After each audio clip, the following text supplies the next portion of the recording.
The Dare. Sarah stood by the kitchen counter, staring at the half-empty wine glass in her hand, sighing. The ice cubes in David's drink had long melted by the time he finally looked up from his laptop screen. Another late night, she whispered to herself, watching her husband of 5 years completely absorbed in spreadsheets and quarterly reports. David barely acknowledged her presence anymore.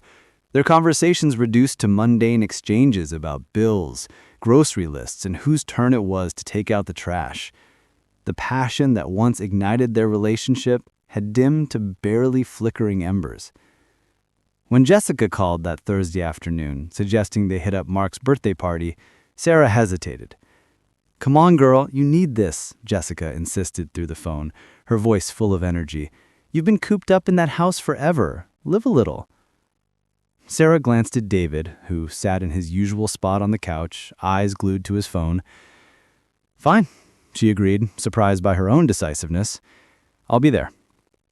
The party buzzed with laughter, music, and the clinking of glasses. Sarah felt alive for the first time in months, the atmosphere electric and freeing. Jessica appeared beside her with 2 cocktails and that mischievous grin Sarah knew too well. "I dare you," Jessica announced, leaning close enough to be heard over the music. "Dare me what?" Sarah laughed nervously. "To talk to that guy over there." Jessica nodded toward a tall, dark-haired man across the room. "No, better yet, I dare you to do more than talk. Have a fling with him, just one night, something wild, something that reminds you you're still alive." That's crazy," Sarah protested, her heart racing. "Is it though?" Jessica challenged. "When was the last time David made you feel wanted, really wanted?" The question hit harder than Sarah expected. She looked back at the stranger, who happened to glance her way at that exact moment. Their eyes met, and something stirred deep within her, something she thought had died. Sarah took a long sip of her drink, the alcohol warming her chest. Maybe just talking wouldn't hurt, she reasoned. By the time she worked up the courage to approach him, he was already walking toward her. "I'm Daniel," he said, extending his hand, his smile warm and genuine. "Sarah," she replied, feeling electricity shoot through her fingers as they touched. "What brings someone as beautiful as you to a party like this, standing alone?" Daniel asked, his eyes never leaving hers. "I'm not alone anymore," she heard herself say, surprised by her own boldness. The affair begins. 3 weeks had passed since that night at Mark's party, and Sarah found herself standing outside a downtown cafe, waiting for Daniel. She told David she had a dentist appointment, another lie added to the growing collection. Her phone buzzed with Daniel's message, "I'm here." Inside the cafe, Daniel sat at a corner table, looking impossibly handsome in a navy sweater that brought out his eyes. Sarah felt her resolve weakening with every step toward him. "I wasn't sure you'd come," Daniel admitted, standing to greet her. "I almost didn't," Sarah confessed, sliding into the seat across from him, her hands trembling slightly. They talked for hours, about everything and nothing. Daniel listened in ways David hadn't in years. He asked questions about her dreams, her fears, the person she was before marriage consumed her identity. Sarah felt seen, truly seen for the first time in forever. "This is dangerous," she whispered as they walked through the park afterward, the autumn leaves crunching beneath their feet. "I know," Daniel replied, stopping to face her, "but I can't stop thinking about you." Sarah knew she should walk away, return to her safe, predictable life with David, but when Daniel reached for her hand, she didn't pull away. The affair evolved quickly. Stolen moments transformed into regular meetings. Coffee dates became lunch dates, which became afternoons in Daniel's apartment. Sarah created elaborate excuses for David, who accepted them without question, too absorbed in his own world to notice his wife's growing distance. One evening, after another passionate encounter, Sarah lay in Daniel's arms, tracing patterns on his chest. "Leave him," Daniel said, suddenly, his voice serious. "What?" Sarah sat up, pulling the sheet around her. "David, he doesn't appreciate you. I see how you light up when you're with me, how you shut down when you mention him." "It's not that simple," Sarah protested, though her heart ached at the truth in his words. "Why not?" Daniel challenged. "We could be happy together, really happy." Sarah wanted to believe him, wanted to imagine a life where she woke up every morning feeling this alive, but guilt crashed over her in waves. She was married. She had made vows. She had built a life with David, even if that life felt hollow now. "I need time," she whispered, gathering her clothes. Daniel watched her dress, his expression a mixture of longing and frustration. "Take all the time you need, but know that I'm not going anywhere, Sarah. I love you." The words hung in the air, heavy and terrifying. Sarah fled without responding, driving home with tears streaming down her face. She loved Daniel too, that was the problem, but she also remembered loving David once upon a time. When she arrived home, David barely looked up from his laptop. "Welcome back," he mumbled. "How was book club?" "Fine," she lied, adding another brick to the wall between them. It was fine. The discovery.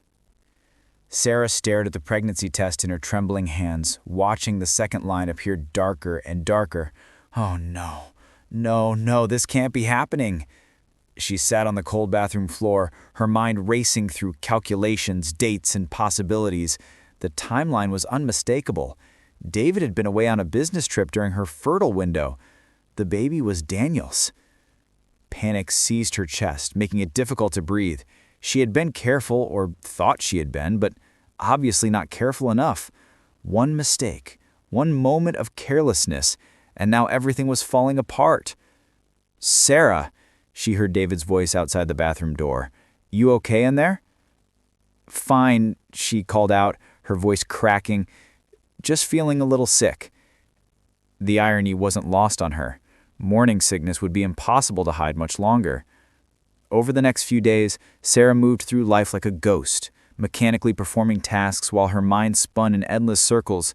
She avoided Daniel's calls and texts, unable to face him, unable to speak the words aloud that would make this nightmare real. Jessica noticed immediately during their coffee date the following week. "What's wrong?" Jessica demanded, studying Sarah's pale face and hollow eyes. "You look terrible." Sarah broke down right there in the crowded coffee shop, tears flowing freely. "I'm pregnant, and it's not David's." Jessica reached across the table, gripping Sarah's hands. "Oh my God, Sarah, what are you going to do?" "I don't know," Sarah whispered. "I don't know anything anymore. This was supposed to be just fun, just something to make me feel alive again. Now my entire life is imploding." "Does Daniel know?" Jessica asked gently. "I haven't told anyone. You're the first. I can't even process it myself. How can I tell him? How can I tell David?" "You have to tell them both eventually," Jessica said, "though maybe Daniel first. He deserves to know." That night, Sarah finally responded to Daniel's messages, agreeing to meet him at their usual spot. When she arrived, Daniel pulled her into his arms immediately, sensing something was wrong. "What's happening?" Daniel asked, pulling back to search her face. "You've been avoiding me for days. Did I do something wrong?" Sarah took a deep breath, steadying herself. "I'm pregnant, Daniel, and you're the father."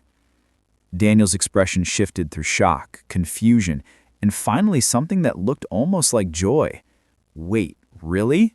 You're having my baby?" "This isn't funny," Sarah snapped. "How is any of this funny? My marriage is over, my life is destroyed, and you're laughing." No, Daniel said quickly, his expression sobering. I'm just... Sarah, this could be our chance. Don't you see? You can leave David now. We can be together, raise this baby together." "You make it sound so simple," Sarah said bitterly, her frustration boiling over. "But it's not simple. David will be devastated. Everyone will know I cheated. My family, his family, our friends, everyone will judge me." "Let them judge," Daniel insisted. "What matters is that we love each other, right, Sarah? We do love each other." "Do we?" Sarah challenged. "Or is this just passion, just an escape from reality? How do we know what we have is real enough to build a life on?" The question hung between them unanswered, because Sarah wasn't sure she wanted to hear his response. She wasn't sure of anything anymore, except that the child growing inside her would force decisions she wasn't ready to make. The confrontation. Sarah sat across from David at their dining table, pushing food around her plate while her stomach churned with nausea and dread. 2 weeks had passed since discovering the pregnancy, and the secret was eating her alive from the inside. David seemed oblivious, scrolling through his phone between bites, completely unaware that his world was about to shatter. Sarah had rehearsed this conversation 1,000 times in her head, but the words still wouldn't come. "I need to tell you something," she finally said, her voice barely above a whisper. "Hmm?" David responded, not looking up. "Can it wait? I have this presentation tomorrow and—" "No," Sarah said more forcefully, putting down her fork. "It can't wait. David, please look at me." Something in her tone made him set down his phone. His eyes finally met hers, confusion crossing his features. "Okay, what's going on?" "I'm pregnant," Sarah blurted out the words, escaping before she could stop them. David's face transformed, shock giving way to a hesitant smile. "Wait, what? That's that's incredible. Sarah, why do you look so upset? This is good news, right? We've talked about having kids eventually." The hope in his voice made everything worse. Sarah felt tears burning behind her eyes. "David, there's more. The baby, it's not yours." The silence that followed was deafening. David stared at her as if she had spoken a foreign language, his brain refusing to process the information. "Not mine?" he repeated slowly. "What do you mean, not mine?" "I've been seeing someone else," Sarah confessed, her voice breaking. "His name is Daniel. We met at Mark's party, and I'd never meant for it to go this far, but it did, and now—" David stood abruptly, his chair scraping against the floor. "How long?" he demanded, his voice rising. "How long have you been lying to me?" "About 2 months," Sarah whispered, unable to meet his eyes. 2 months? David repeated, his face flushing red. 2 months you've been sneaking around behind my back, sleeping with another man while I... How could you, Sarah? How could you do this to us? I felt invisible, Sarah shot back, rising to face him. Years, David, years of you ignoring me, treating me like a roommate instead of a wife. When was the last time you actually looked at me? Really looked at me? So this is my fault, David said bitterly. You cheat on me, get pregnant with another man's baby, and somehow I'm the villain here? I'm not saying that, Sarah protested, fresh tears streaming down her face. I'm just trying to explain. There's no explanation that makes this okay. David grabbed his keys from the counter, his hands shaking. I can't even look at you right now. Where are you going? Sarah called after him as he headed toward the door. Away, David said without turning around. Anywhere that's not here.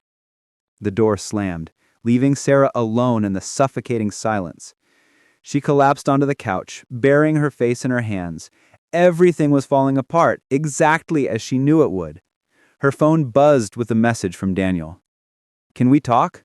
I need to see you. Sarah stared at the screen, torn between the man who wanted to build a future with her and the husband whose future she had just destroyed. She had to make a choice, but every option felt like losing something she couldn't bear to give up. 3 days passed with no word from David. Sarah stayed with Jessica, unable to face the empty house that had never really felt like home anyway.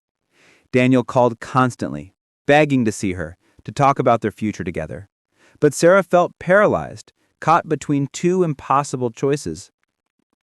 Maybe you need to figure out what you actually want, Jessica suggested as they sat on her couch. Not what David wants or what Daniel wants. What does Sarah want? I want to turn back time, Sarah whispered. I want to undo all of this. But you can't, Jessica said gently. So what now? The decision. Sarah stood outside the house she had shared with David for 5 years, her hand resting on her still flat stomach. She breathed shakily. A month had passed since the confrontation, and David had finally agreed to meet with her to discuss next steps. He opened the door, looking exhausted, dark circles under his eyes, hair unkempt. "Come in," he said, stepping aside, his voice flat and emotionless. The house felt different, cold and unwelcoming, as if it knew their marriage was over. Sarah sat on the edge of the couch while David remained standing, arms crossed defensively. "I filed for divorce," he announced without preamble. "My lawyer will send you the papers." Sarah nodded, fighting back tears. "I understand, David. I'm so sorry for everything. For hurting you, for betraying your trust." "Sorry doesn't fix this," David said, his voice cracking slightly. "But I need you to know something, Sarah. Despite everything, despite how much you hurt me, I don't hate you. I can't be married to someone who chose someone else." "I know," Sarah whispered. "What happens now?" "Now we divide our lives," David said, sitting down but keeping distance between them. "Now you go be with him, raise your baby, try to build whatever future you think you have together." There's no bitterness in his words, just resignation. And somehow that hurt worse than anger would have. "What about you?" Sarah asked. "What will you do?" David was quiet for a long moment. "I don't know. Start over, I guess. Try to remember who I was before we stopped paying attention to each other. Because you're right, Sarah. I did stop seeing you. I took you for granted, assumed you'd always be there. And now?" "We both made mistakes," Sarah said softly. "But mine were worse. I own that." After Sarah left David's house, she drove straight to Daniel's apartment. Her hands shook as she knocked on his door. Daniel opened it immediately, pulling her inside. "Sarah, thank God. I've been worried sick. Are you okay? Is the baby okay?" "We're fine," Sarah assured him. "Everything is fine. David and I are getting divorced." "So, what does this mean? For us?" Sarah looked at his man who had awakened something in her she thought was dead. This man who promised passion and excitement and a fresh start. But she also thought about David, about the years they had spent together, about how easily love could fade when people stopped trying. "It means," Sarah began, choosing her words carefully, "that we need to start over. Really start over. No more sneaking around, no more lies. We need to date properly, get to know each other outside of this affair bubble. Because, Daniel, I'm having your baby, and that means we're connected forever. But I need to know if what we have is real or just an escape from my failing marriage." Daniel took her hands in his. "I'll do whatever it takes, Sarah. I meant what I said. I love you. And I'll prove it every single day if you let me." 6 months later, Sarah sat in a rocking chair in her new apartment, one hand on her swollen belly, feeling the baby kick. Daniel sat beside her, assembling a crib, reading instructions with intense concentration. Jessica visited, bearing gifts and advice. "You look happy," she observed, studying Sarah's face. "Really happy." "I am," Sarah admitted, surprising herself. "I mean, it's complicated and messy, and some days I wonder if I made the right choices. But this baby forced me to be honest about what I wanted, who I wanted to be." "Have you heard from David?" Jessica asked gently. Sarah nodded. "He sent a card last week, congratulating us, wishing us well. I think he's dating someone new, actually. Someone from his office." "Good," Jessica said. "He deserves happiness too." They all did, Sarah realized. Everyone deserved a chance at real love, at genuine connection. She had destroyed her marriage to find it. But maybe that marriage was already dead long before Daniel came along. Maybe they had both been holding on to something that stopped working years ago. As Daniel successfully attached the final piece, Sarah felt her baby kick again, harder this time. From a simple dare to this shocking reality, her life had transformed completely. She lost her marriage, her reputation, her sense of security, but she gained something too: honesty, passion, a chance to start again. Whether it would last, whether Daniel would prove to be her forever, or just another chapter, Sarah couldn't know. But for now, in this moment, she chose to believe in second chances, in the possibility that sometimes destruction leads to creation, that sometimes you have to lose everything to find what you were really looking for all along.